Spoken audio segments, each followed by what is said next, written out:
Salute Bharat. Salute ഭാരതിൽ ഇന്ന് നമ്മോടൊപ്പമുള്ളത് മുതിർന്ന മാധ്യമപ്രവർത്തകൻ ശ്രീ എ ഹരികുമാറാണ്. സാർ നമസ്കാരം.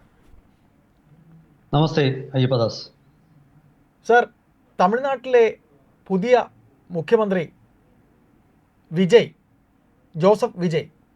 സാർ, ഈ വിജയ് ഇപ്പോൾ അദ്ദേഹത്തിൻ്റെ സാമൂഹിക മാധ്യമ പ്ലാറ്റ്ഫോമിൽ LTTE പ്രകീർത്തിച്ചുകൊണ്ട്, അല്ലെങ്കിൽ LTTE കുറിച്ച്, പ്രകീർത്തിച്ചോ എന്ന് ആ കാര്യത്തെക്കുറിച്ച് വ്യക്തതയില്ല, എന്തായാലും LTTE കുറിച്ച് ഒരു പോസ്റ്റ് പബ്ലിഷ് ചെയ്തതായി പറയുന്നു അദ്ദേഹത്തിൻ്റെ സാമൂഹിക മാധ്യമ പ്ലാറ്റ്ഫോമിൽ. സർ, ഇന്ത്യയിൽ ഈ പറയുന്ന LTTE ഒരു നിരോധിത സംഘടനയാണ്. ഇത്തരത്തിൽ ഒരു സംസ്ഥാനം, ഇന്ത്യയിലെ സംസ്ഥാനങ്ങളിൽപ്പെട്ട തമിഴ്നാടിൻ്റെ മുഖ്യമന്ത്രിയായിട്ടുള്ള വിജയ് ഇത്തരത്തിൽ ഈ നിരോധിത സംഘടനയെക്കുറിച്ച് സാമൂഹ്യ മാധ്യമത്തിൽ പോസ്റ്റ് ഇടുക എന്ന് പറഞ്ഞാൽ എന്താണ് സാർ അതിൽ നിന്ന് അർത്ഥമാക്കുന്നത്? LTTE സ്മരിച്ചുകൊണ്ട് തന്നെയാണ്, LTTE കുറിച്ച് നല്ല സ്മരണകളാണ് തന്നെയാണ് വിജയ് തൻ്റെ സമൂഹ മാധ്യമ പോസ്റ്റിലൂടെ പുറത്തുവിട്ടിരിക്കുന്നത്. ഞാനത് കൃത്യമായിട്ട് എക്സ് പ്ലാറ്റ്ഫോമിലെ അദ്ദേഹത്തിൻ്റെ പോസ്റ്റ് ഒന്ന് വായിക്കാം. We carry memories of Mullivaikkal in our hearts.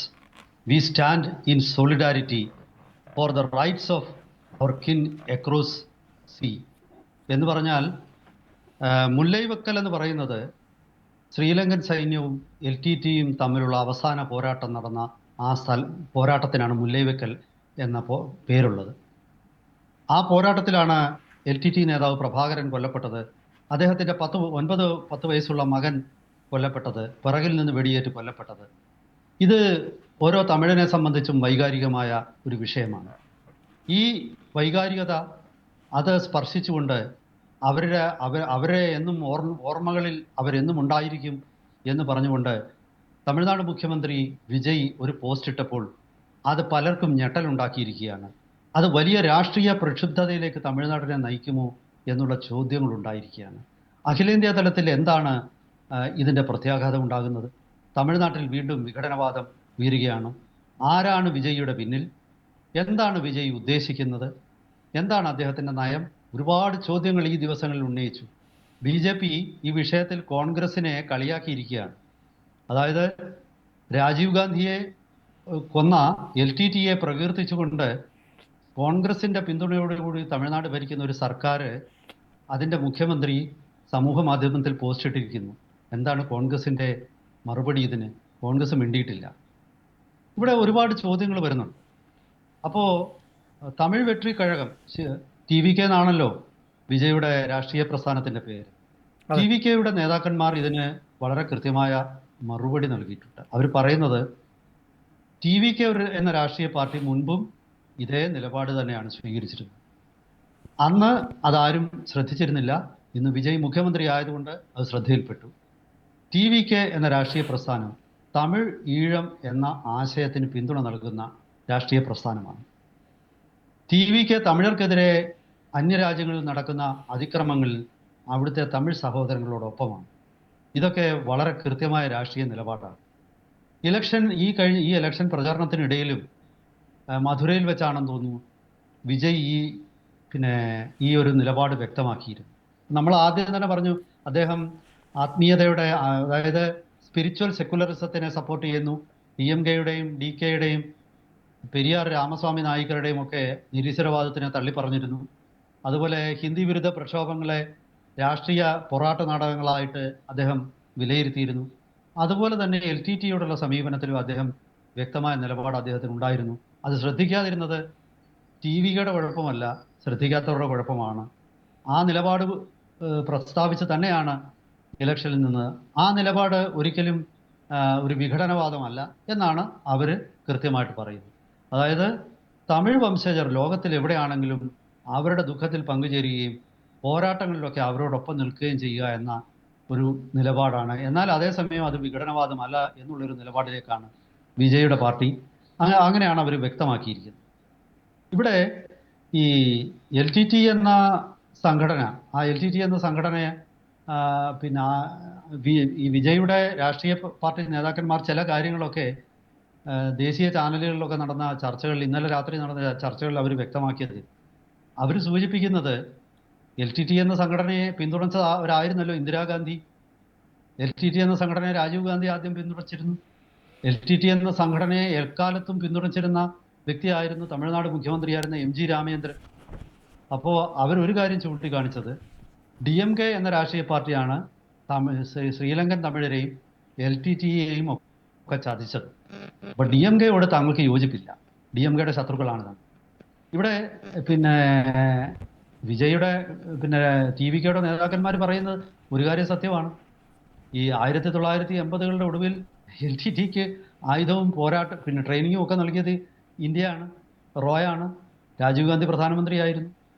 MGR മുഖ്യമന്ത്രിയായിരുന്ന കാലത്ത് അദ്ദേഹത്തിന് പ്രഭാകരനോട് താല്പര്യമുണ്ടായിരുന്നു. പലപ്പോഴും പണവും മറ്റും നൽകുമായിരുന്നു. ആ കാലഘട്ടത്തിൽ LTT നേതാക്കന്മാരായ പ്രഭാകരന്, വേലുപ്പിള്ള പ്രഭാകരൻ, അതുപോലെ സദാശിവംപിള്ള കൃഷ്ണകുമാർ, ഇവരൊക്കെ തന്നെ ഇവിടെ താമസിച്ചിരുന്നു. അപ്പോൾ ഈ വിഷയത്തിലൊക്കെ തന്നെ മദ്രാസിലായിരുന്നു അവർ താമസിച്ചിരുന്നത്. ഈ വിഷയത്തിലൊക്കെ തന്നെ കൃത്യമായ നിലപാട് കോൺഗ്രസിനും MGRനും ഒക്കെ ആദ്യ കാലഘട്ടത്തിൽ ഉണ്ടായിരുന്നു. പിന്നീടുണ്ടായ രാഷ്ട്രീയ മാറ്റമാണ് LTTയെ അസ്പൃശ്യരാക്കിയത് എന്നാണ് TVK ചൂണ്ടിക്കാണിക്കുന്നത്. അതിൽ വാസ്തവമില്ലാതെയുമില്ല. ഇനി ഈ പ്രഭാകരൻ്റെ ചെറുപ്പകാലത്തിലേക്ക് നോക്കുമ്പോൾ, പ്രഭാകരൻ, എനിക്ക് തോന്നുന്നു ഹിന്ദുവാണ് ആദ്യമായിട്ട് പ്രഭാകരൻ്റെ ദീർഘമായ ഒരു ഇൻ്റർവ്യൂ പ്രസിദ്ധീകരിക്കുന്നത്. N. റാം തന്നെയാണ് ആ ഇൻ്റർവ്യൂ എടുത്തത് എന്നാണ് എനിക്ക് തോന്നുന്നത്. കൃത്യമായിട്ട് ഓർമ്മയില്ല. ഇപ്പോഴും എനിക്ക് തോന്നുന്നത് നിങ്ങൾ ഗൂഗിളിൽ അടിച്ചു നോക്കാമെങ്കിൽ ആ ഇൻ്റർവ്യൂ കിട്ടും. അപ്പോൾ നമ്മൾ അത്ഭുതപ്പെടുന്നത്, അന്ന് ഒരു ഹിന്ദു വിശ്വാസിയായിരുന്നു പ്രഭാകരൻ.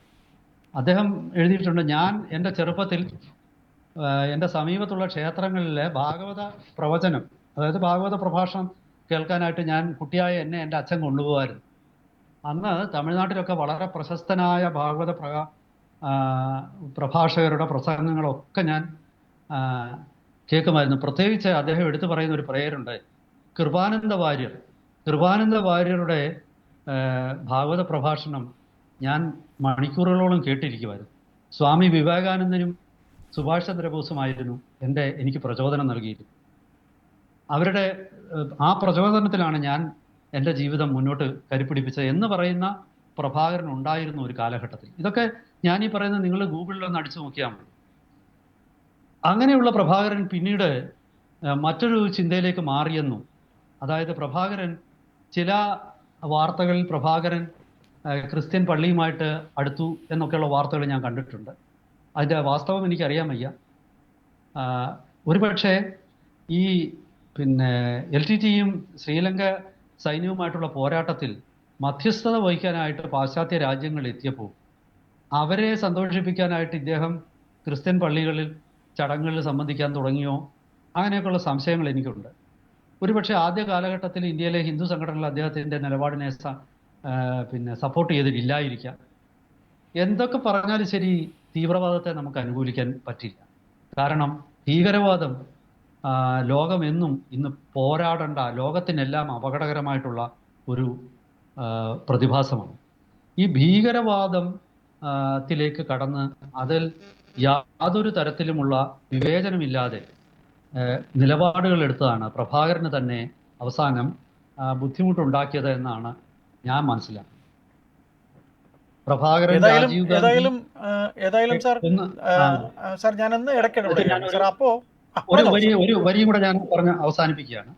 രാജീവ് ഗാന്ധി വധക്കേസിൽ ഉൾപ്പെട്ടില്ലായിരുന്നെങ്കിൽ പ്രഭാകരൻ ഒരുപക്ഷെ ശ്രീലങ്കയുടെ വടക്കൻ ഭാഗം സ്വയംഭരണാവകാശ പ്രദേശമാവുകയും പ്രതിരോധവും വിദേശ ബന്ധവും ഒഴിച്ചുള്ള കാര്യങ്ങൾ അവരുടെ നിയന്ത്രണത്തിൽ വരികയും ചെയ്യുകയും പ്രഭാകരൻ അവിടുത്തെ ഒരു പ്രവിശ്യ മുഖ്യമന്ത്രിയായിട്ട് തുടരുകയും ചെയ്യുമെന്നാണ് എനിക്ക് തോന്നുന്നത്.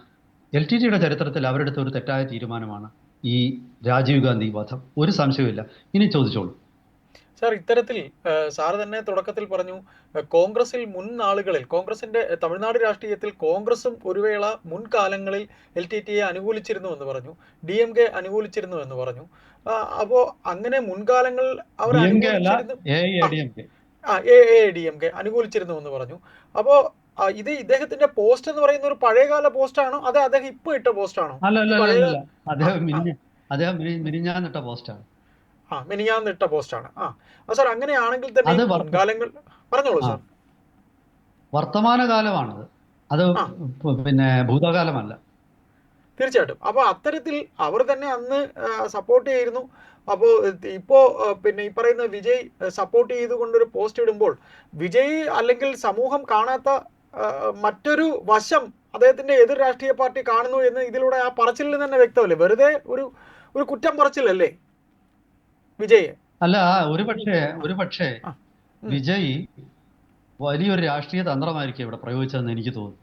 അതായത് ഈ ഒരു വിഷയം തിരികെ കൊണ്ടുവന്നതിലൂടെ തമിഴ്നാട്ടിലെ ഇപ്പോൾ നിലനിൽക്കുന്ന രാഷ്ട്രീയ പിന്നെ സംഭാഷണങ്ങളുണ്ട്, പൊളിറ്റിക്കൽ ഡിസ്കോഴ്സ് ഉണ്ട്. അതിന് കൃത്യമായൊരു മലയാളമില്ല. ആ പൊളിറ്റിക്കൽ ഡിസ്കോഴ്സും ആഖ്യാനങ്ങളും നറേറ്റീവ്സും പാടെ അദ്ദേഹം മാറ്റിമറിച്ച് സ്വന്തം നിയന്ത്രണത്തിലാക്കി. അപ്പോ ഇനിയിപ്പോ സനാതന ധർമ്മത്തിനെതിരെ ബഹളം വെക്കുന്ന പിന്നെ ഉദയനിധി സ്റ്റാലിനോ അതല്ലെങ്കിൽ മറ്റ് ദ്രാവിഡ ഹിന്ദി വിരുദ്ധ പ്രക്ഷോഭങ്ങൾക്ക് ഒന്നും സ്ഥാനമില്ല. കാരണം തമിഴ്നാട്ടിൽ ഏറ്റവും ഉച്ചത്തിൽ കേൾക്കുന്ന ശബ്ദം, ഏറ്റവും പ്രക്ഷുബ്ധമാക്കുന്ന ഒരു സംവാദത്തിലേക്ക് തമിഴ്നാട് കടക്കുകയാണ്. അപ്പോൾ വിജയിയുടെ ഒരു ബുദ്ധിപൂർവമായ രാഷ്ട്രീയ തന്ത്രമായിരിക്കാം ഇത്. ഒരു സിനിമാ നടനെന്ന് നമ്മൾ തള്ളിക്കളയുന്നുണ്ടെങ്കിലും ശരിക്കും ഇരുത്തം വന്ന ഒരു രാഷ്ട്രീയക്കാരനെ പോലെ പൊളിറ്റിക്കൽ ഡിസ്കോഴ്സ് കൺട്രോൾ ചെയ്യാനായിട്ട് ഒരു സബ്ജക്റ്റ് സമൂഹത്തിലോട്ടിടുകയും താൻ പറയുന്നതിൻ്റെ പ്രതികരണങ്ങൾ മറ്റുള്ളവരെ കൊണ്ട് പറയിക്കുകയും അത് ചർച്ച തനിക്ക് ആവശ്യമുള്ള വിഷയത്തിലേക്ക് കൊണ്ടുവരികയും ചെയ്യുക എന്നുള്ളതാണ് ഒരു കുശാഗ്രബുദ്ധിയായ രാഷ്ട്രീയക്കാരൻ ചെയ്യുന്നത്. വിജയും അത് തന്നെയാണ് ഇവിടെ ചെയ്തത്. ചർച്ച തനിക്ക് ആവശ്യമുള്ള വിഷയത്തിലേക്ക് കൊണ്ടുവരികയും വളരെ ബോധപൂർവം ബുദ്ധിപൂർവം എടുത്തിട്ട ഒരു വിഷയമാണെന്നാണ് എനിക്ക് തോന്നുന്നത്. വരും ദിവസങ്ങളിൽ ഈ വിഷയം സംബന്ധിച്ച കൂടുതൽ അഭിപ്രായങ്ങളും വിജയ് തന്നെ ഇതിൽ നടത്തുന്ന ക്ലാരിഫിക്കേഷൻസും എല്ലാം കണക്കിലെടുത്തുകൊണ്ട് നമുക്ക് വീണ്ടും ഇതിന്റെ പുതിയ സംഭവ വികാസങ്ങളുമായിട്ട്, പുതിയ ഡെവലപ്മെന്റ്സുമായിട്ട് നമുക്ക് വീണ്ടും പ്രേക്ഷകരെ സമീപിക്കാം. അതുവരെ എല്ലാവർക്കും ഒരിക്കൽ കൂടി നമസ്കാരം.